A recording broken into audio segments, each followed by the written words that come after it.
Dear students, welcome back to my YouTube channel. Today we will discuss about the phase contrast microscope.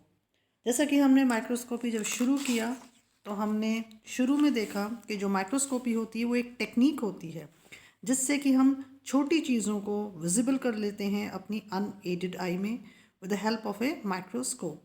अब ये जो microscope होते हैं fundamentally अलग अलग प्रकार के होते हैं। लाइट माइक्रोस्कोप और इलेक्ट्रॉन माइक्रोस्कोप दो इंपॉर्टेंट टाइप्स हैं।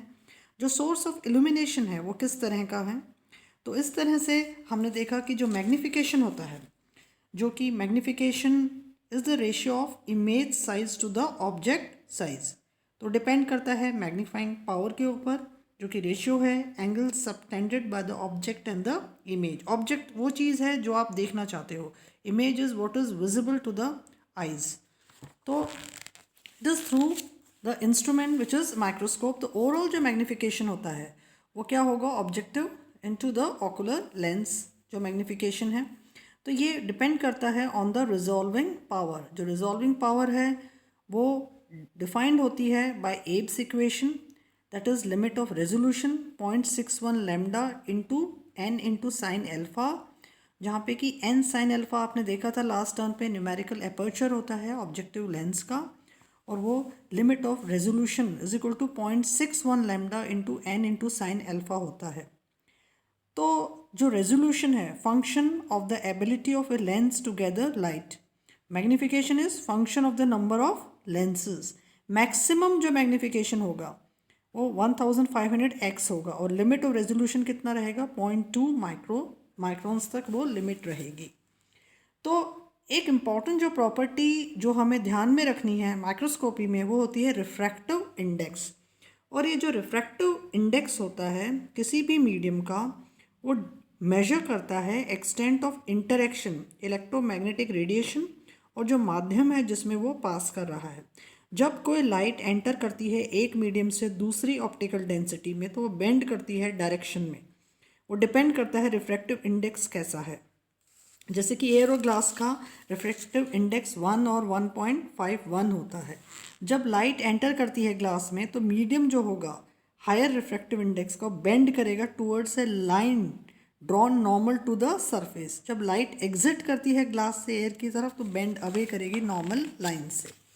Today we will discuss the phase contrast microscopy. ये जो जितनी भी आपकी अनस्टेन्ड लिविंग सेल्स हैं जिनको हम नहीं देख सकते ठीक से, जो कि लाइट को भी नहीं एब्जॉर्ब कर पा रही हैं, पुअर लाइट एब्जॉर्प्शन हो रहा है, जिससे कि छोटे छोटे जो डिफरेंसेस होते हैं वो क्लैरिटी नहीं दे पाते हैं, आप उतनी अच्छी तरह से नहीं देख पा रहे हो। It is not visible by a bright field microscope. तो फिर हम इस क्योंकि जो ब्राइट फील्ड जो माइक्रोस्कोपी होती है उसमें हम ट्रांसमिट करते हैं लाइट को फ्रॉम ए कंडेंसर लेंस से, और स्पेसिमेंस विजिबल होते हैं लाइट पाथ में बिकॉज ऑफ नेचुरल पिगमेंटेशन। अब ऐसा पिगमेंटेशन इन सेल्स में नहीं है, ये लिविंग सेल्स हैं, they are unstained cells, they are transparent cells. तो फिर हम उन चीज़ों को कैसे देखेंगे, हम उनको देखेंगे बाय फेज कॉन्ट्रास्ट माइक्रोस्कोपी, क्योंकि ये ऐसी टेक्निक है जो कन्वर्ट करेगी फेस को।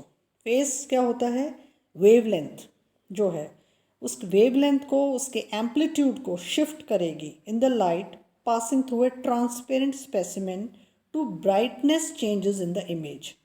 तो ये सबसे पहले डच फिजिस्ट ने 1934 में फ्रिट्ज जर्निकी ने इसको प्रपोज किया था कि भाई जो लाइट है वो पास करती है लिविंग सेल में, तो जो फेस है लाइट का वो चेंज होता है सेल के रिफ्रैक्टिव इंडेक्स के अनुरूप। तो जो लाइट पास करेगी, कोई मान लीजिए थिक हिस्सा है सेल का या डेंस हिस्सा है जैसे कि न्यूक्लियस है, तो वो रिटार्ड हो जाएगी, तो उसका जो फेस है वो शिफ्ट हो जाएगा रिलेटिव टू द लाइट जैसे वो पास हो रही है थिनर रीजन में। तो ये जो फेस कॉन्ट्रास्ट जो माइक्रोस्कोप है ये इस इंटरफेरेंस के इफेक्ट को, मतलब डार्क में क्या हो रहा है और लाइट हिस्से में या थिक हिस्से में कैसे लाइट चेंज कर रही है, थिन हिस्से में कैसे चेंज हो रही है, तो ये इंटरफेरेंस इफेक्ट है। इस चीज़ को ये यूटिलाइज करता है। जब two sets of waves recombine तो उससे एक इमेज क्रिएट हो जाता है सेल के स्ट्रक्चर का, और जो स्पेसिमेन है वो अपेयर करेगा as different degrees of brightness and contrast. इसलिए हम इसको यूज़ करते हैं for the study of live and unstained cells which are in general transparent to light. तो आपकी कोई भी इंसिडेंट लाइट आई, इंसिडेंट लाइट कहाँ आएगी, कोई आपके ऑब्जेक्ट के ऊपर फॉल करेगी। तो ऑब्जेक्ट जो है आपका वो अनस्टेन्ड सेल है, तो वेव्स आपकी कैसे आ रही हैं, in phases, and then waves in out of phase. तो two ways to obtain contrast in light microscope जो हम इसमें यूज़ करते हैं, जहाँ पे स्ट्रक्चरल डिटेल्स आपको दिख नहीं रहे हैं, बहुत ट्रांसपेरेंट स्पेसिमेन है या आपके लाइव कोई आपका स्पेसिमेन है, तो हम उसके फेस को ऑल्टर करते हैं through the cell by small phase differences. क्या चीज़ यूज़ करते हैं, इंटरफेरेंस इफेक्ट्स को। और इसी को सबसे पहले फ्रिट्ज जर्निकी ने यूज़ किया था। उसको हम एक प्रिंसिपल क्या है, जब लाइट पास करती है थ्रू सेल तो स्मॉल फेस शिफ्ट होता है जो कि ह्यूमन आई नहीं देख सकती है, लेकिन फेस कॉन्ट्रास्ट माइक्रोस्कोप में ये जो स्मॉल जो फेसेस शिफ्ट्स होते हैं इनको हम कन्वर्ट करते हैं चेंजेस इन एम्पलीट्यूड, और उन चीज़ों को हम ऑब्जर्व करते हैं as differences in image contrast. तब आपको इमेज में कॉन्ट्रास्ट दिखता है। जैसे मान लीजिए आपका सोर्स ऑफ इल्यूमिनेशन लाइट है, फिर आपका डायफ्राम होता है, जैसा आपने देखा है माइक्रोस्कोप में नीचे की तरफ एनुलर डायफ्राम होता है, फिर कंडेंसर होगा। यहाँ पे आपने ऑब्जेक्ट या स्पेसिमेन आपका रखा है, ये लाइट ऑफ इल्यूमिनेशन यहाँ आई है, फिर वो ऑब्जेक्टिव लेंस के द्वारा रिटार्ड हो जाता है उसका फेस, और फिर वो यहाँ पे जाके आपके एक इमेज फॉर्मेशन जब होगी उससे पहले आप एक फेस प्लेट लगा देते हो, जिससे कि अनरिटार्डेड लाइट रेज यहाँ रहेंगी और रिटार्डेड लाइट रेज उसमें से एंटर होंगी। तो यहाँ पे क्या हो गया, स्मॉल फेस शिफ्ट्स हो गई जो लाइट पास कर रही है through cells. This is the basic principle of phase contrast microscopy. इस चीज़ को हम इस डायग्राम से और अधिक रूप में स्पष्ट देख सकते हैं कि आपने यहाँ पे ग्रीन कलर में आपकी क्या है, इल्यूमिनेटिंग लाइट है, रेड कलर में बैकग्राउंड लाइट है आपकी, येलो में स्पेसिमेन स्कैटर्ड लाइट है आपकी, और ब्लू में है आपकी बैकग्राउंड प्लस स्कैटर्ड लाइट। तो ये जो कलर्स हैं ये क्या डिपिक्ट कर रहे हैं, लाइट को, रोशनी को, अलग अलग प्रकार की। इल्यूमिनेटिंग मतलब जो फॉल कर रही है, जो आ रही है। Background light is shown by red, yellow scattered light, blue is showing background plus scattered light. तो आपके यहाँ पे ग्रीन आपने देखो, फिर कंडेंसर से होती हुई स्पेसिमेन में आएगी, फिर ऑब्जेक्ट में जाएगी, फिर आपने फेस प्लेट को लगा दिया, फिर आपके ग्रे फिल्टर रिंग के द्वारा अल्टीमेटली आपके एक इमेज फॉर्मेशन यहाँ पे होता है। तो ये आपने क्या देखा कि जो स्कैटर्ड लाइट है वो 90 डिग्री फेस शिफ्टेड हो जाती है, तो foreground is equal to background. जब background light -90 degree phase shift हो जाता है तो foreground is more than the background. Background light is dim तो foreground is more than the background. तो इस तरह से हम देख सकते हैं कि किस तरह से आपका फेस इफेक्ट की वजह से आपके इमेज फॉर्मेशन हो रहा है by the different illuminating light. ये जो वर्किंग जो लॉजिक है इसका, कि जो इल्यूमिनेशन है जो कि प्रोड्यूस होता है, कई बार टंगस्टन हैलोजन लैम्प जो है, या हम उसको डायरेक्ट करते हैं थ्रू एक कलेक्टर लेंस, फिर हम उसको फोकस करते हैं स्पेशलाइज्ड आपके एनुलस में, फिर हम उसको पोजीशन करते हैं कंडेंसर फ्रंट को फोकल प्लेन में। तो जो वेव फ्रंट्स हैं जो पास करती हैं एनुलस से, वो इल्यूमिनेट करेंगी आपके ऑब्जेक्ट को, स्पेसिमेन को, आइदर पास करेंगी अनडिविएटेड, या डिफ्रैक्ट हो जाएंगी, या रिट्रैड हो जाएगा उनका फेस। मतलब जो फेस है लाइट का, या तो वो अनडिविएटेड रहेगा वैसा का वैसा रहेगा, या थोड़ा बहुत डिफ्रैक्शन हो सकता है, या रिटार्डेशन हो सकता है। अनडिविएटेड और डिफ्रैक्टेड जो लाइट है वो कलेक्ट होगी ऑब्जेक्टिव से, is segregated at the rear focal plane. किसके द्वारा, अनडिविएटेड और डिफ्रैक्टेड जो लाइट है उसको कैसे कलेक्ट करेंगे, by placing A face plate, और फोकस करेंगे एट इंटरमीडिएट इमेज प्लेन, जिससे कि एक फाइनल फेस कॉन्ट्रास्ट इमेज बन सके आई पीस में। तो इस तरह से अगर हम इसको देखें तो ये इंस्ट्रूमेंट इस तरह का दिखाई देता है, जिसको हम फेस कॉन्ट्रास्ट माइक्रोस्कोप कहते हैं। These are the different parts way you can see the phase contrast objective lenses, you can see the phase condenser with positions for bright field, dark field, phases जो हैं face 1, face 2, face 3 के लिए। उसके लिए करने के लिए आप देख सकते हो कि यहाँ पे आपके below the stage they are present. Parts क्या क्या हैं इस फेस कॉन्ट्रास्ट माइक्रोस्कोप के, it is specially designed light microscope, जिसमें कि बेसिक पार्ट्स होते हैं in addition to your annular phase plate and annular diaphragm. Annular जो डायफ्रम है वो कंडेंसर के नीचे होता है, ये सर्कुलर डिस्क का होता है जिसमें सर्कुलर एनुलर ग्रूव्स होती हैं। जो लाइट रेज जो होती हैं वो पास करती हैं एनुलर ग्रूव में। ये जो एनुलर ग्रूव है of the annular diaphragm, light rays fall on the specimen या ऑब्जेक्ट में।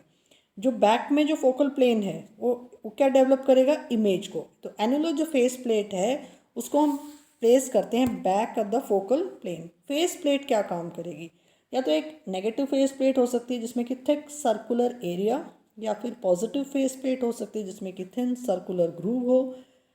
ये जो थिक या थिन जो एरिया है फेस प्लेट का, इसको हम कहते हैं कॉन्जुगेट एरिया।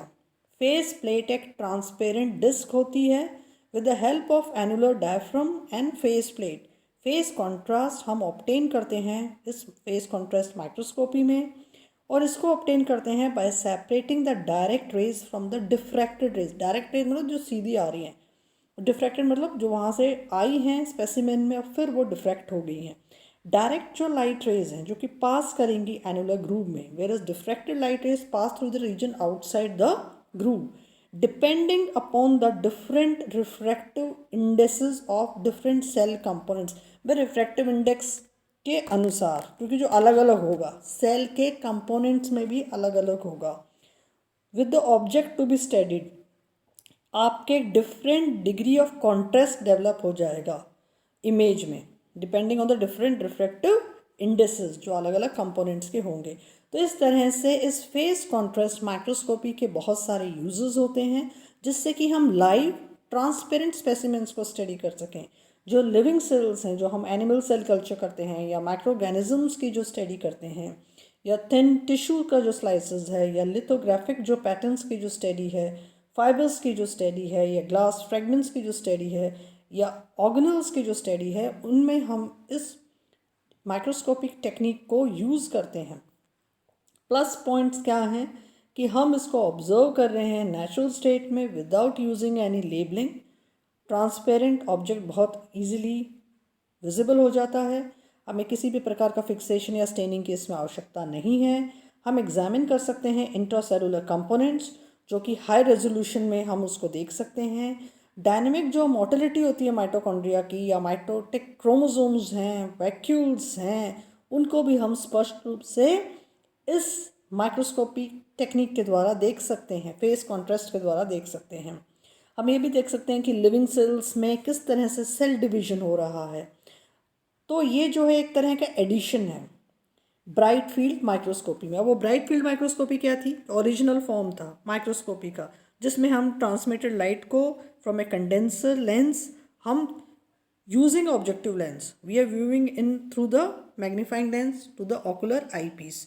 तो स्पेसिमेंट्स क्या थे, विजिबल हो जाते थे लाइट पाथ में क्योंकि नेचुरल पिगमेंटेशन हो रहा है या स्टेन ऑब्जॉर्व कर रहा है लाइट को, या फिर they are very thick enough कि एब्जॉर्ब कर रहे हैं लाइट को डिस्पाइट बीइंग कलरलेस।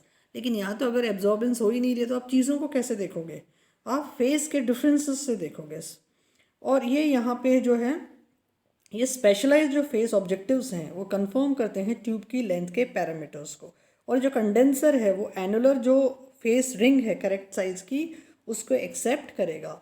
कुछ नेगेटिव ड्रॉबैक्स भी हैं इसके, they are very costly, so they are not used in the teaching labs but they are used in the diagnosis or in the health profession study। Face contrast में आपको light path को बहुत ज़रूरी है properly align करना, मतलब incident जो light आपकी आ रही है और फिर जो ऑब्जेक्ट में जो फॉल कर रही है फिर वो जो बाहर जाएगी वेव्स आउट ऑफ फेस, तो they should be in face. तो आपकी इंसिडेंट लाइट कैसी होनी चाहिए, इन फेस बहुत ज़रूरी है। जनरली जो होता है, जो लाइट जो नीडेड होती है फेस कॉन्ट्रास्ट के लिए for corresponding bright field viewing, since the technique जो है ज़्यादा लाइट आपको चाहिए होती है। अगर हम ब्राइट फील्ड के मुकाबले देखेंगे we need more of illumination light, we need more of incident light because the technique is based on the diminishment of the brightness of most objects. तो इस तरह से इसके कुछ लिमिटेशंस भी हैं, but no doubt this is important technique for viewing any unstained transparent living cell. एक तरह से एक इम्पॉर्टेंट माइलस्टोन रहा है of this microscope. I hope that you are able to understand it in a very clear and simplified way. Thank you for watching the video.